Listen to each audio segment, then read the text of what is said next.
If you're thinking about getting a projector for art, or if you've already got a projector you're using for art, this video is for you. We're going to go over how to align, set up your projector, and how to get the best image quality and prevent distortions from happening, which will create problems with your artwork. Some of my viewers already know that I use projector top down quite often, and I project down onto a table. I use a DLP Pico projector, and if you want to know why, I will drop a card for another one of my videos, which will tell you the type of projector I use and why I use it. But anyway, for most of us, we have a canvas. That's why I'm going ahead and using an easel. Most of us have an easel, and most of us will be working with some form of canvas.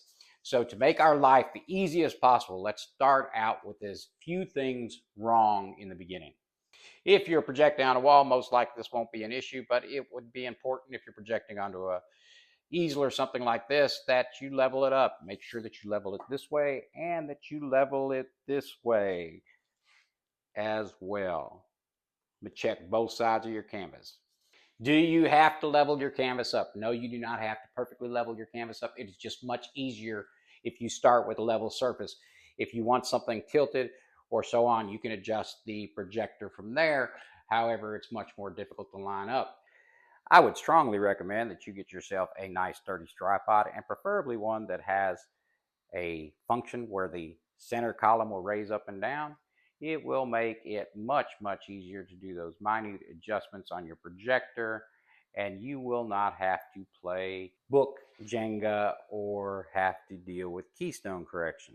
It has only been a year and a half since the last time I did a video talking about projectors, and it's probably one of my most popular videos. It is one of my most popular videos, and you can say I don't procrastinate a whole lot.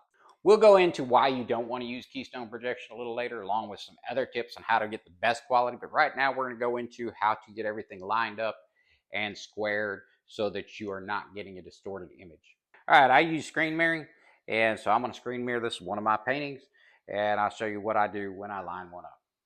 At its most basic, I start out with my picture.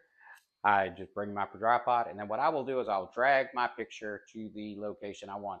In this particular case, I already have the aspect ratio lined up on my picture so that it'll be really easy for me to do that.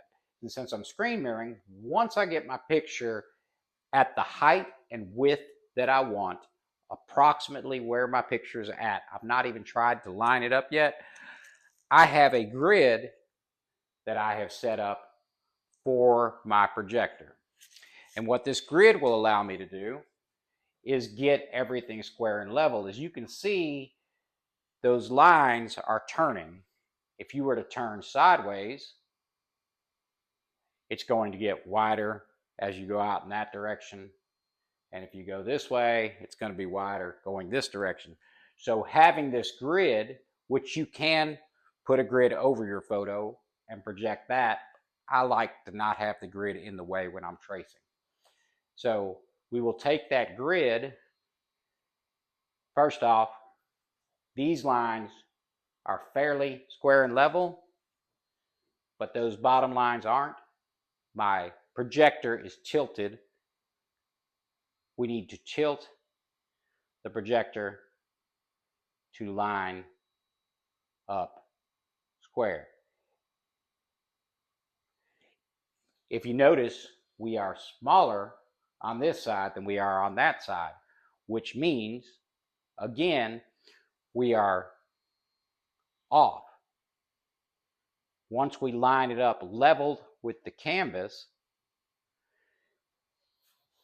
notice this is leveled up, but this is not. That means we are tilted one direction or the other.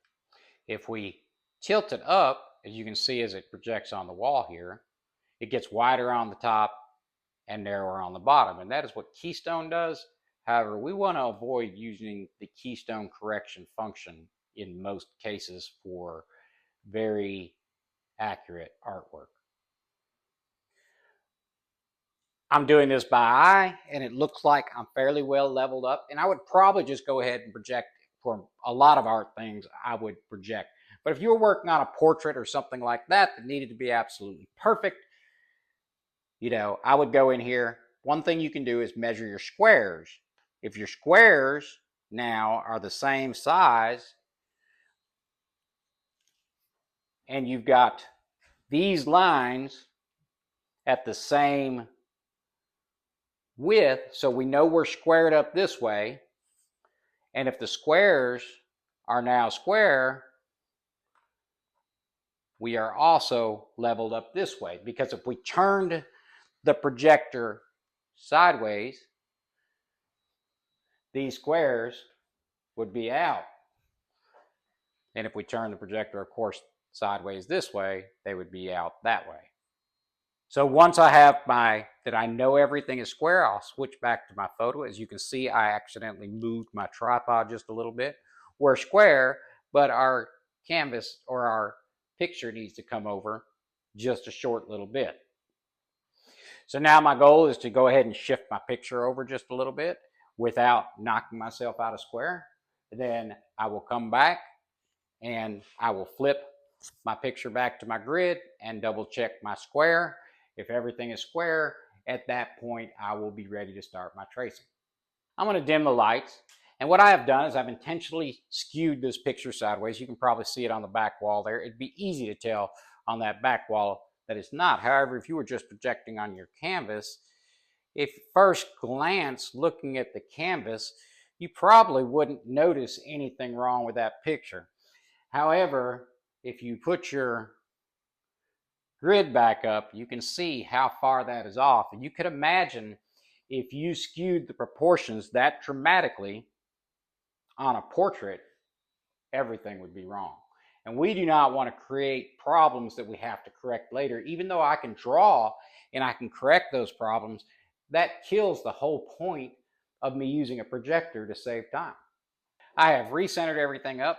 And here's the basics when you're actually trying to get your portion. Let's dim our lights back again. And one of the things that is best to do is keep a piece of paper when you get ready. If I was going to trace this out, I would start tracing. And I draw very, very lightly on my canvas. So I would come in here and draw. If I wanted to be able to see if I was putting my lines in, I would block the image with my paper.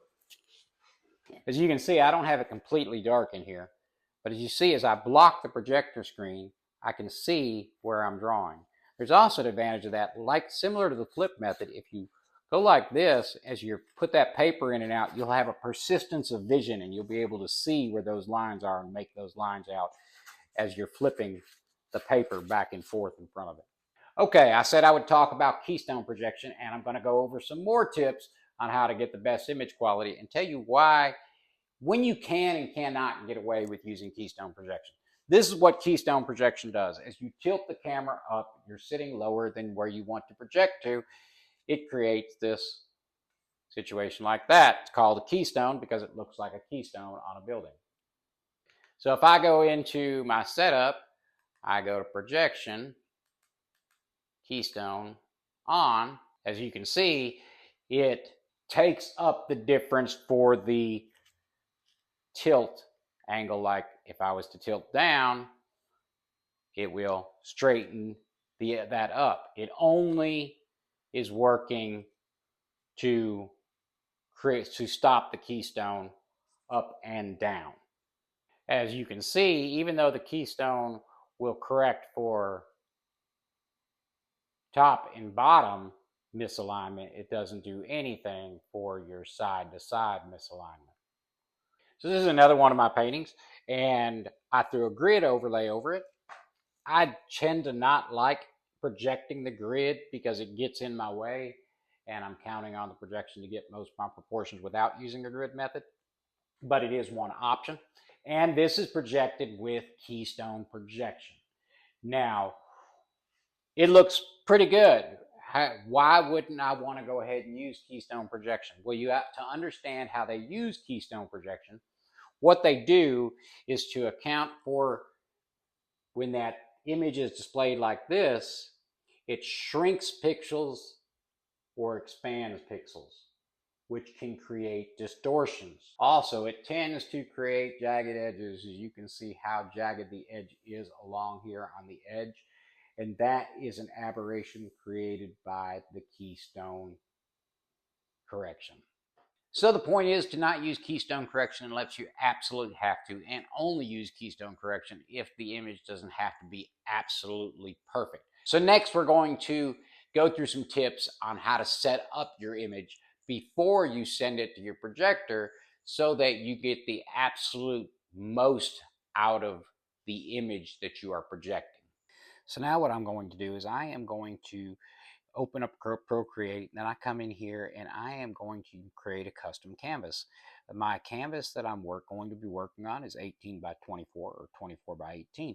I'm always going to work in that width because it's always wider than it is taller, and that will make more sense shortly. Then I rotate the canvas around. I'm working on a portrait, so this is going to be a portrait mode picture.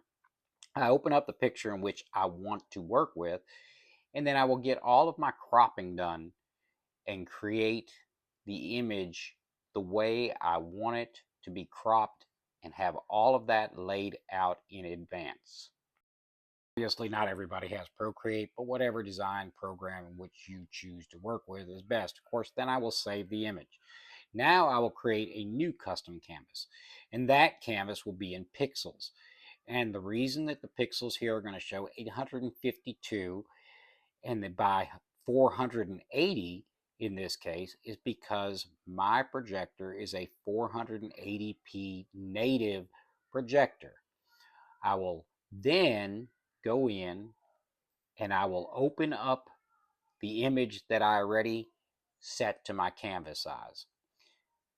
I will bring that into my 852 by 480 pixel image. As you can see, as I open that up, that fills the entire smaller dimension. And that means, as you can see, it's going to leave white bars on the side. That means I'm getting all of the 480 pixels that I possibly can in that direction. What do I mean by native resolution? Well, you need to look in your manual and you need to see what the native resolution of your projector is. You may be surprised what that is. Just because you have a flashy 1080p sticker on the projector does not mean it is 1080p native. Remember, Senator Elizabeth Warren said she was native, and it turns out that was a lie. Let's say you had a 720p native projector and it says 1080p. When you put a 1080p image on there, one at that resolution, what it's going to do is scale the image down. Remember, we do not want the projector ever scaling down the image. So 480p in the projector means, as we know, it was 852 pixels wide and it was 480 tall. Well, what that means, we have 480 pixels this way, and technically, because this is a 4:3 canvas, it would be 640 that way. That sounds like it's not a lot, but that's actually DVD quality for those of you old enough to remember DVDs. Now, so if we divide that, 480 pixels divided by 18 gives us 30 pixels per inch. If it was a 36-inch canvas, 15 pixels per inch. Very, very usable still. And what I do, make it easy on myself, if I could either just project it normally, wide, and trace it that way, or if that drives you crazy and you want to bring your canvas up this way, I simply run my projector to the side, line it up, display my picture, and now I have only lost that little bit of white bar on each side of my picture. If you just display the picture as it natively came in, you would have to move your projector considerably farther back to get it to fit your screen, like I'm doing now. I'm not going to bother getting it lined up perfectly, which, as you can see how much over projection we're doing, realize as you're moving further away from the image, it is getting dimmer, which is still could get a usable image here if I dim the lights a little bit, but I'm losing resolution the further and further away I go, and all of these pixels out here are just being thrown away. If you already have a larger home theater projector, all hope is not lost. You may have found that you are not able to get in and focus at a close enough distance for your smaller canvases like this. What you can do is go back to your editing software and create your image at canvas size, and then build your pixels out around that and shrink the image within so that you have bars all the way around. Yes, you will lose pixels. Yes, you will be over projecting, which you do not want to do if you can help it to get the best image quality, but that is a workaround if you have to. Converting your image to black and white beforehand is helpful because it helps to not have to deal with colors, and your saturation might be a little bit off and it's hard to follow the color necessarily. Projectors sometimes don't do a great job on that, and depending on how good your projector is. Also, if you convert it to a line drawing and projected a line drawing, that's even easier to see. You'll be able to see the easiest. I'm not going to go into creating a line drawing today because that's going to be an entirely different topic.